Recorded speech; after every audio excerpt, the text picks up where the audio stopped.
Hello guys, স্বাগত Bengali home কিচেনে।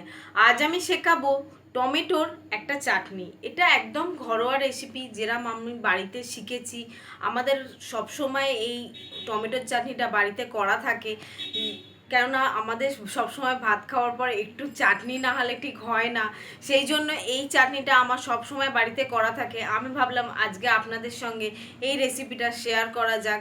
তো এই রেসিপিটা আপনারা বানিয়ে খেতে পারেন। চলুন শিখিয়ে দিই। টমেটোর চাটনি বানাতে কী কী লাগছে চলুন দেখে নিন। টমেটো কুচো করে নিয়েছি, টমেটোর ভেতরের দানাটা ফেলে দিয়েছি আমি এখানে।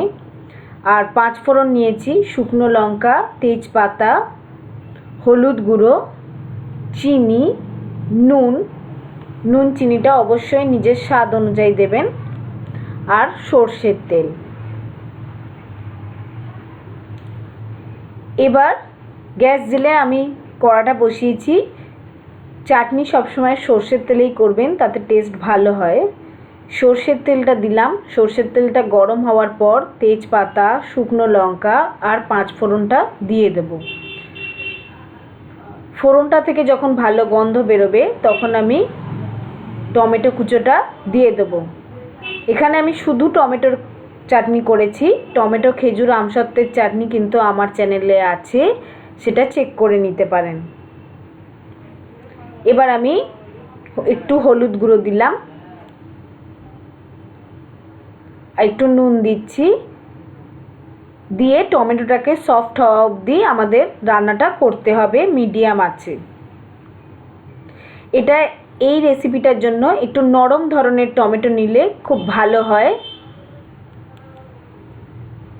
আমার ইনগ্রিডিয়েন্টসের ডিটেলস কিন্তু ডেসক্রিপশন বক্সে দেওয়া থাকে, প্লিজ চেক করে নেবেন।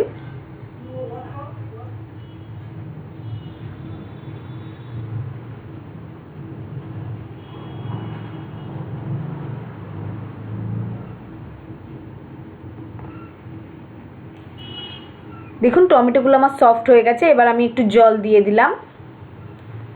জল দিয়ে ভালো করে মিক্সড করে এটা কিছুক্ষণ ফোটাতে হবে।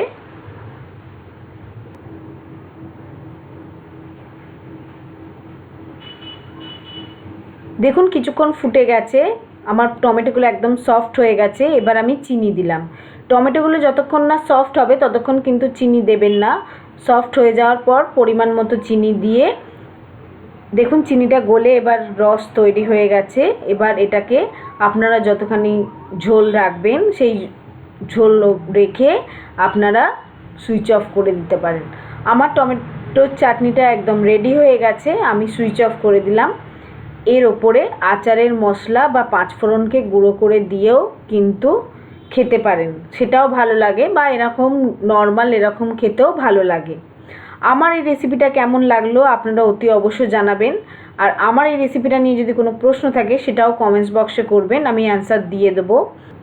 আমার নতুন নতুন ভিডিওর আপডেট পেতে গেলে অতি অবশ্যই আমার চ্যানেলটা সাবস্ক্রাইব করতে হবে, আর বেল আইকনটা টিপে দেবেন যাতে নতুন নতুন ভিডিওগুলো যখন আমি আপলোড করব আপনাদের কাছে নোটিফিকেশান যায়। এটা ঠান্ডা করার পর দেখুন কীরকম ঘন হয়ে গেছে।